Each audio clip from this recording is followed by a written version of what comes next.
chose que nous devons tuer en nous, la peur. Parce que on a peur, on a réussi à mettre la peur en nous. Que quelqu'un se dit, il travaille, il n'a pas un bon salaire d'après lui, son argent n'est pas suffisant. Déjà, même si on augmente son salaire, il aura toujours des problèmes. Il aura toujours des problèmes de gestion.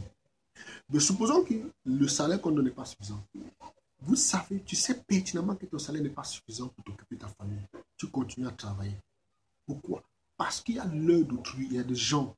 Il faudrait qu'on voie toi, monsieur André, tu es sorti le matin avec une belle cravate, tu es sorti, tu vas au bureau, tu t'assois, tu travailles. Mais à la fin du mois, le salaire n'est pas suffisant. Mais tu es toujours dans ça. Il y a quelque chose qui ne va pas. Ce n'est pas suffisant. Il faut changer. Et puis, quand nous faisons ça, nous accablons nos enfants, nous accablons notre famille avec tous nos petits problèmes. On ne peut pas être quelque part, ça ne va pas. Parce que, je dis bien, la clé, c'est parce qu'on a réussi à mettre la peur en nous. On nous a fait peur qu'il ne faut pas démissionner. Parce qu'on se dit, si tu démissionnes, comment je vais faire pour payer mon loyer? Comment je vais faire pour payer mes factures? Comment je vais faire pour payer ma facture d'Internet? Comment je vais faire? Tu penses plutôt comment tu dois faire pour ne pas payer ça? Comment je vais éduquer mes enfants? Comment faire pour envoyer mes enfants à l'école? Tu as plutôt peur de ça. Et puis tu restes dans cette espèce d'esclavage. Tu restes dans ça le plus longtemps possible. J'avais déjà expliqué un phénomène de dette, des crédits, comment on te mettait des crédits, comment on nous met les crédits entre les mains cadeaux, et puis on se trouve enchaîné jusqu'au bout. On va travailler jusqu'à 70 ans. Et puis, nous ne voulons pas ce genre de choses pour nos enfants. Sachant que c'est comme ça fonctionne, il faudrait que nous disions à nos enfants qu'ils apprennent à ne jamais baisser les bras. Que la vie ne doit pas les réduire à la soumission. Parce que du moment où vous travaillez pour un salaire faible, vous savez que ce salaire n'est pas suffisant. Vous continuez à travailler. Ça veut dire que vous avez give up, comme les anglophones disent. Vous avez abandonné. Vous avez carrément abandonné. Et puis vous avez donc laissé que la vie vous réduise à la soumission, que la vie vous réduise à l'esclavage. Et ce n'est pas ce que vous voulez pour vos enfants quand même. On ne veut pas ça, nous ne voulons pas ça pour nos enfants. Nous ne voulons pas ça pour nos enfants. Pour cette raison, nous devons maintenant changer la manière de faire nos enfants penser. Nous devons changer leur façon de voir les choses. Nous devons leur faire comprendre que c'est plutôt eux qui doivent rester. L'argent doit travailler pour eux. Ils ne doivent pas travailler pour avoir de l'argent. L'argent va travailler pour eux. Et puis, il y a des techniques pour ça que je donnerai dans d'autres vidéos. Mais déjà ici, il faudrait qu'on le fasse. Je vais donner un autre exemple pour illustrer mes propos. On a parfois des gens qui sont allés à l'école ensemble. Ils vont à l'école, parfois il arrête l'école à, je prends un exemple, peut-être au secondaire.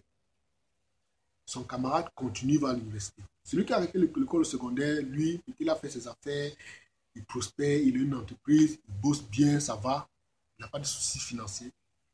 Lorsqu'il rencontre son ami qui est allé à l'école, pour montrer jusqu'à quel niveau parfois nous sommes blanchis dans le cerveau, celui qui a poussé les études, lorsqu'il rencontre son ami, non seulement il est d'abord complexé, mais qu'est-ce qu'il fait? Il vient demander à son ami qui est au bon gars, vraiment, ça fait longtemps, je vois comment les affaires marchent pour toi. Il demande, est-ce que tu peux me donner un travail dans ton entreprise?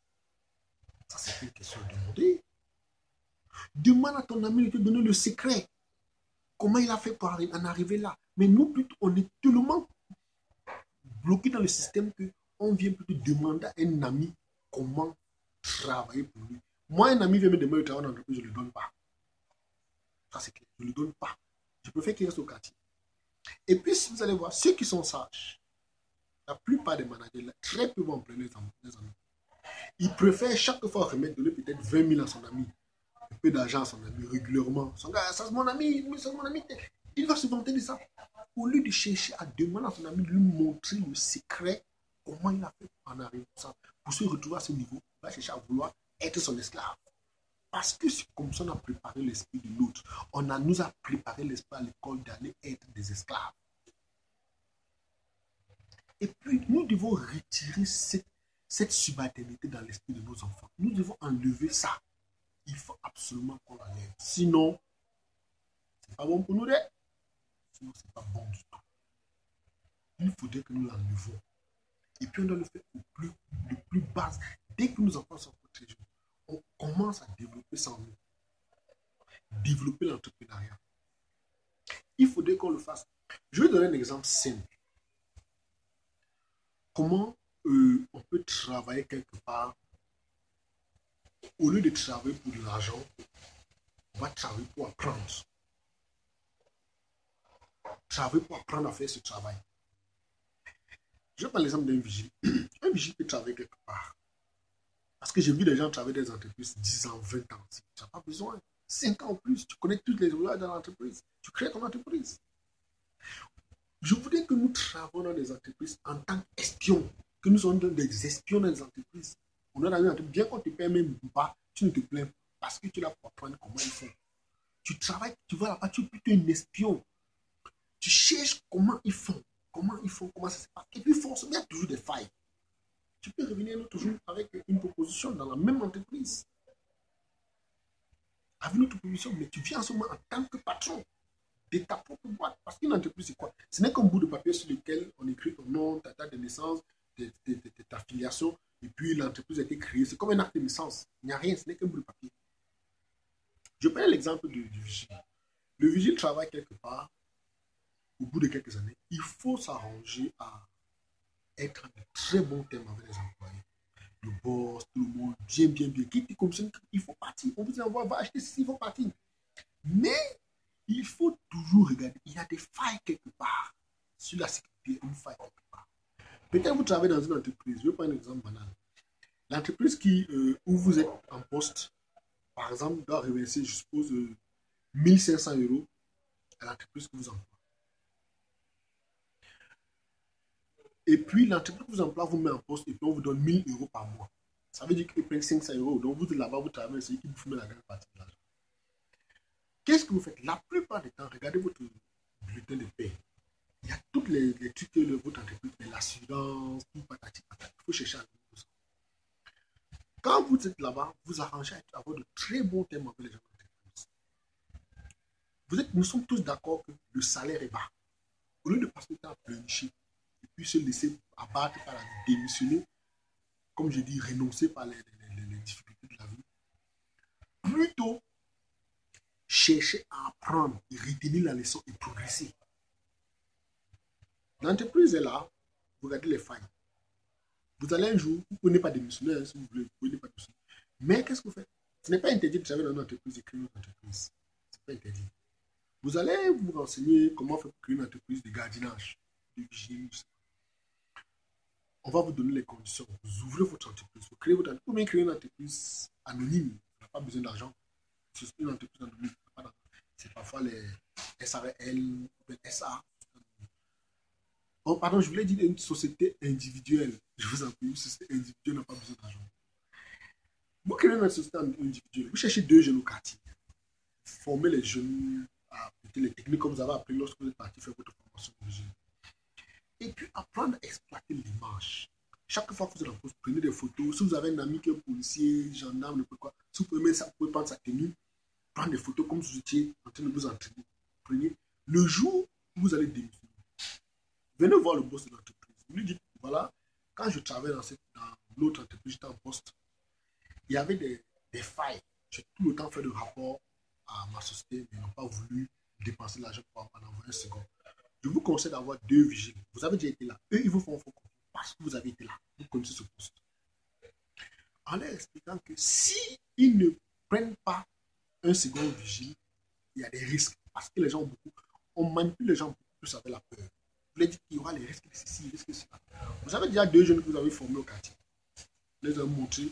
Et puis la technique, vous leur dites de donner peut-être 10 000 francs chacun comme inscription. Vous prenez les 10 000 francs, vous faites confectionner une tenue pour eux. Ils prennent leur propre argent, leur permet de confectionner leur tenue. Vous confectionnez, vous prenez les photos. Vous faites un dossier, vous allez rencontrer le directeur de l'entreprise. Vous avez été vigile. En poste, je veux dire.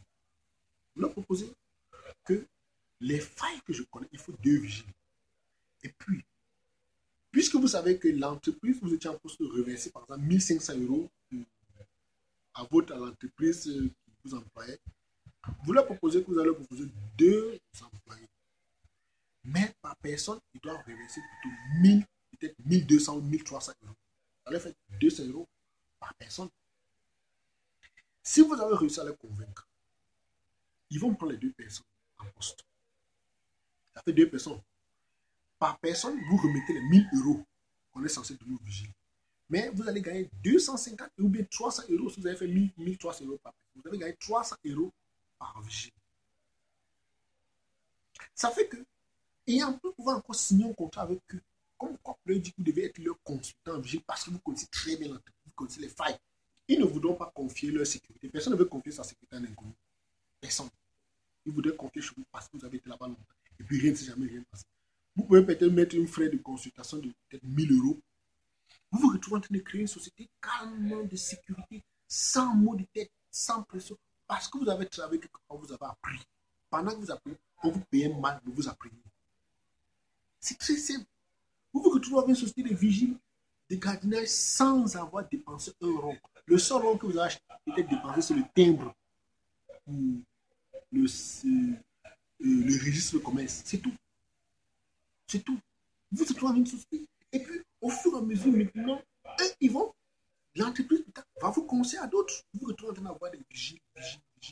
Pourtant, certains vont vouloir se diront que non, pour avoir une entreprise de vigile, il faut avoir 100 vigiles, il faut avoir 10 voitures. Non. Non. Lorsque vous prenez même les, comme j'ai parlé tout à l'heure de tenue militaire, vous avez une tenue d'un tri. Quand vous prenez une photo, il n'est pas interdit de mentir en business. Hein. C'est pas interdit. Vous pouvez aller voir et dire non, j'étais un ancien militaire, voilà, ma tenue quand j'étais dans un camp d'entraînement comme ça. Ils voient les photos, ils sont beaucoup plus convaincus. Pourtant, vous avez pris les photos déchirées. J'étais m'acheter ça à la friperie. Vous avez fait quelques photos. Les gens voient ça. C'est ce qu'ils veulent. Mais qu'est-ce que vous voulez? On veut gagner de l'argent, mon cher. On veut créer son entreprise. Et il faut utiliser la ruse. Utiliser son cerveau. Utiliser la ruse pour avoir ce qu'on veut.